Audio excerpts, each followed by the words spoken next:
के साथ ऑनेस्टली, और उसके बाद उनका पेचेक 2.5 लाख रुपए तक पहुंचा। आज वो इस दुनिया में नहीं है, उसके बाद भी उनकी फैमिली को लाखों रुपए महीने की इनकम आ रही है। उस बात ने मुझे बहुत ज्यादा मोटिवेट किया।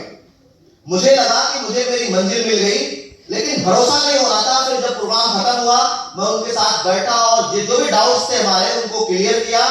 फिर मैंने डिसीजन लिया और लगभग 16, साढ़े 16, 17 साल की एज में मैंने उस कंपनी में शुरुआत किया। अब सेमिनार से सिर्फ मैं मोटिवेट हुआ था।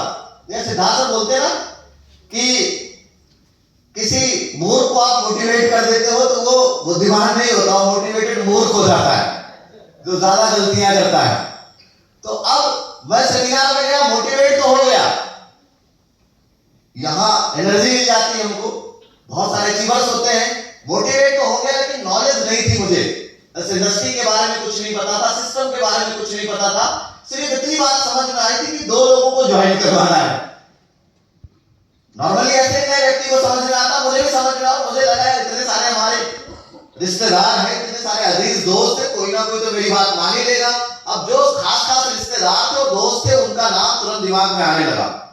मैं घर गया, पूरी रात नींद नहीं आई कि कब सुबह हो जल्दी से और जाके उन दोनों लोगों को ज्वाइन करवाओ। सुबह में उठा, सबसे पहले अपने सबसे खास दोस्त के पास गया, बड़े उम्मीद के साथ कि ये तो तुरंत ज्वाइन कर लेगा। जैसे मैंने उसको बताया कि ऐसे ऐसे है, उसने मना किया। मुझे बोला कि यार ऐसे एक और कंपनी आई थी, उसमें एक भाई साहब थे हमारे पड़ोस में, चौधरी साहब थे, वो दुकान चलाते थे और दुकान बंद करके उस कंपनी में चले गए। उनकी दुकान सब बंद हो गई। 1-2 लोगों को और उसने बताया, तो मुझे लगा यार कहां फंस रहा हूं मैं। फिर थोड़ा सा हिम्मत करके एक और रिलेटिव थे, उनके पास में गया, वहां से भी कुछ ऐसे ही फीडबैक आया।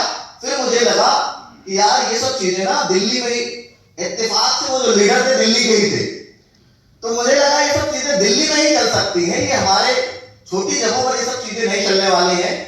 तो मैंने ये मान करके इस बिजनेस से मैं बैठ गया, घर पे बैठ गया आराम से। अब कहते हैं कि हमारी इंडस्ट्री में जितने भी बड़े लीडर आते हैं वो फॉलोअप से ही आते हैं। तो जो हमारे अप्लाई थे उस कंपनी के अंदर, उन्होंने फिर से फॉलो करना शुरू किया। मैंने उनका फोन उठाना बंद कर दिया, फिर वो घर पे हमारे आ गए। फिर उन्होंने बिठा करके सारी चीजें समझाई और सबसे इंपॉर्टेंट काम किया, उन्होंने सिस्टम से कनेक्ट किया मुझे।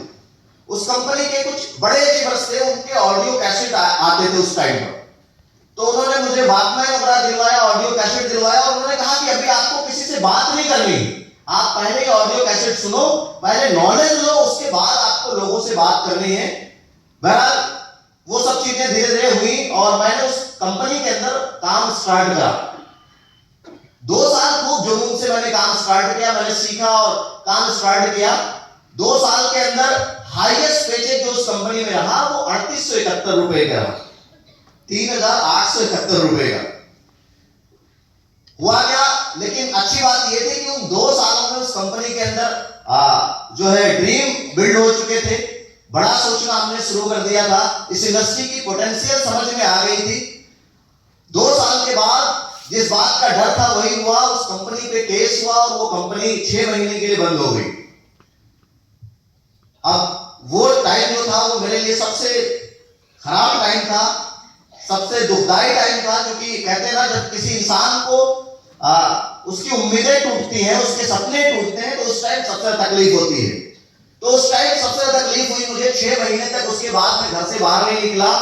मुझे लगा ये क्या कुदरत ने कर दिया मेरे साथ, इतने सारे सपने बुन रहे थे और उम्मीद भी थी कि यहां से पूरा हो जाएगा, अब क्या होगा। लेकिन कहते हैं ना कुदरत जो करता है वो अच्छा करता है, भरोसा इस बात पर। एक बार हुआ क्या, बीरबल और अकबर की कहानी कई बार सुनी होगी आप लोगों ने। तो अकबर को कहीं जाना था शिकार पर, तो शिकार पर जाने से पहले उसने तलवार निकाली, तलवार में धार और लगा रहा था, धार लगाते लगाते उसकी उंगली कट गई। उसकी उंगली कट गई, उसको खूब दर्द होने लगा, वो दर्द से कराहने लगा, चिल्लाने लगा। तब तक बीरबल आया। बीरबल ने कहा हुजूर क्या हुआ। अकबर ने बताया कि ऐसे ऐसे उंगली कट गई मेरी। तो बीरबल ने कहा हुजूर जो होता अच्छे के लिए होता है।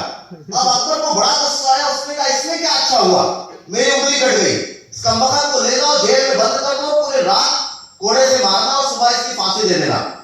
तो लोगों ने ऐसा ही किया। अब उसके बाद अकबर को, बीरबल को छोड़ करके अकबर शिकार के लिए चले गए।